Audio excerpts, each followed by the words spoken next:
Hey guys, welcome to the Liberal Hive Mind, a channel solely focused on exposing the abundant hypocrisy of the left. They got him, guys. Jeanine Pirro steps in and undoes a horrible wrong here from some woke judge and woke prosecutors. And this right here, folks, what we're seeing from this administration, this is the turning of the ship. This is what actual reform and actual change looks like. Not running on change and hope and then just enabling the status quo to continue. No, this is real substantive change, exposing the rot, confronting the moral cowardice. And in this issue, on the issue of crime, bringing real consequences back. For years, these soft-on-crime judges and activist prosecutors have essentially sent a message to all these street thugs that there's very little risk in the business, very little downside. You know, if you do something totally unexcusable, they'll get you. But pretty much anything below murder, why not? That's basically been the message. And again, thanks to the Trump administration, that era is ending. Jeanine Pirro steps in and grabs those two violent thugs who assaulted the Doge engineer, Big Balls, in the streets of DC. Of course, after a woke prosecutor gave them probation. Just two misunderstood future architects and engineers, I guess. Well, things are changing. Justice has been served. Let me show you guys exactly what's going on. We got some stuff to get into, so let's roll the tape. All right, folks, so a little bit of backstory. I'm sure you guys remember when Big Balls was assaulted in DC. Confirming President Trump's claim that a former Doge employee was attacked on the streets of DC last night. Multiple sources telling Fox News that Edward Kornstein was violently beaten in DC. Elon Musk says Kornstein, also known by a colorful nickname, was, quote, beaten to the point of concussion while trying to save a woman from a DC assault. So the Doge icon, Mr. Big Balls here, was brutally, viciously assaulted in the streets of DC. Then, of course, the individuals who assaulted him were identified, they were hit with charges, and fast forward maybe 2 months later, we learn that DC Judge Kendra Briggs decided to give them probation and no jail time, a little slap on the wrist. We have an update tonight on a case that got a lot of attention, the assault of a Doge staffer here in the district. You may remember this picture. Today, the 15-year-old girl accused of attacking this person you see on your screen there pled guilty. Our Melissa Kim walks us through what happened today in DC court. Well, the 15-year-old girl appeared to be nervous and fidgeted quite a bit as she told Judge Kendra Briggs, quote unquote, I plead guilty for one count of simple assault. According to prosecutor Stephanie Daigle, the girl assaulted the victim with pepper spray without any legal reason at the Sunoco gas station on U Street on the night of August 3rd. She was sentenced to 9 months of probation despite her attorney asking for 4.5 months.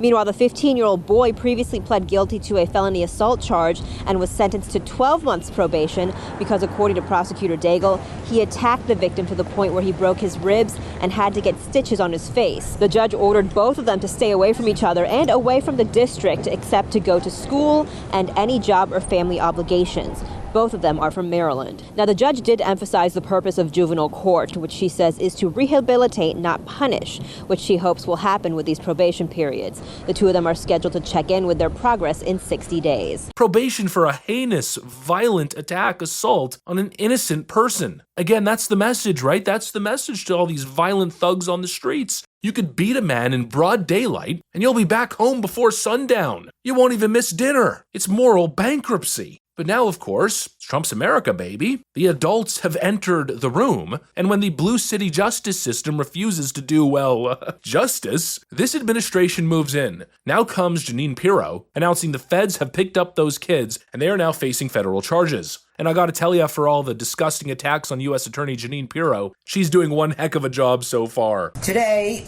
we are announcing that Lawrence Cotton Powell, who is 19 years of age, along with Anthony Taylor, who is 18 years of age, are now charged with assaulting Levine. Cotton Powell was stomping on Levine's head, as you can see in this poster to my left. Levine was able to get up momentarily, but the crowd chased him and got him down again. They continued to attack Levine while he was on the ground, and then proceeded to rob him of his sneakers and his watch.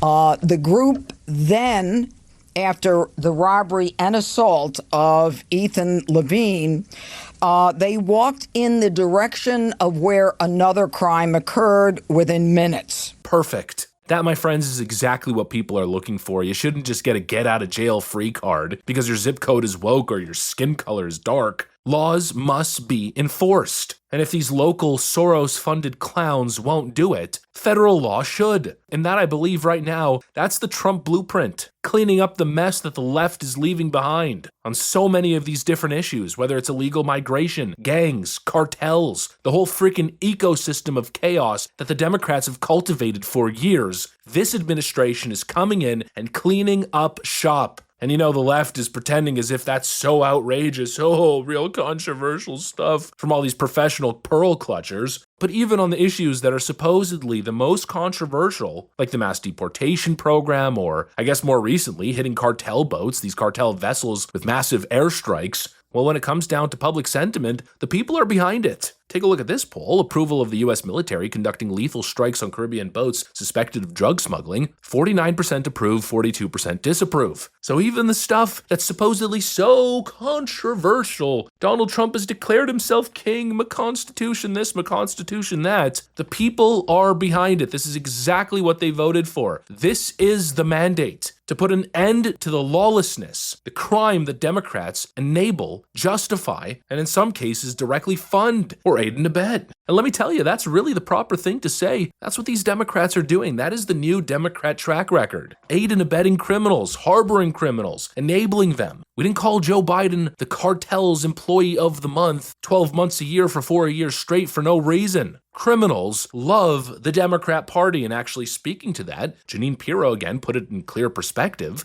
Here she is educating us on the Biden track record of crime. At the end, the question is whether or not Congress wants to get involved. And if Congress gets involved, we can change these laws. We can make these young offenders accountable. And that's one of the first things I said when I got here. You've got to include them in the criminal justice system. You know, yoga and ice cream socials and family court are not the answer. We can give rehabilitation, Dana, in the criminal court for young offenders who deserve it.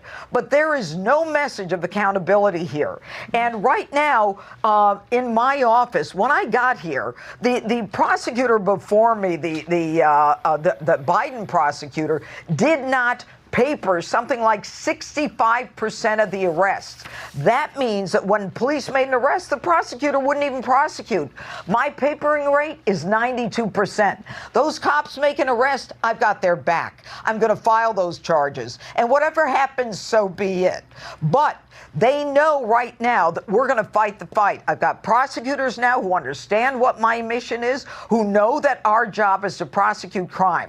I came into this office, we're down 90 prosecutors, 150 investigators and paralegals. This was a neglected, unattended to office. We're changing everything in D.C., and we're going to make a difference. And thanks to President Trump and the Attorney General, Pam Bondi, we've got a full court press on this. Left-wing prosecutors under Joe Biden didn't prosecute 65% of crimes in the Capitol. Oh, I wonder why D.C. is so horribly violent. I wonder why, when the Trump administration came in, started enforcing the law, then deployed the National Guard, I wonder why crime plummeted. Well, obviously, because the Democrats are derelict in their duty. The left runs on vibes, talking about root causes. All these vicious murderers, these thugs, they're just misunderstood. We gotta get them on the right path. The guy who brandished a gun and got shot in a police encounter, he wasn't a violent street thug. No, he was getting his life together. He was about to graduate, a future doctor. If only we had more social workers. Enough with the nonsense. That is not the real world. And if you want to stop crime, if you want deterrence, it doesn't come from more social programs and lovey-dovey hugs. You need to prosecute crime. And of course, there are root causes that can be tackled. But again, Democrats don't want to have that conversation. They don't want to talk about the welfare system and what it enables. They don't want to talk about fatherless homes. No, they just want more money, more programs. Yeah, higher taxes. Give us more and more and more and more so we can continue enabling more problems, allowing more crime, and then we'll ask you for more. A self-perpetuating cycle. Ouroboros. Enough's enough. Enough with the revolving door of justice. Enough with these clown judges who pretend they're doing so much good they pat themselves on the back, but all they're doing is allowing vicious thugs back on the streets to reoffend.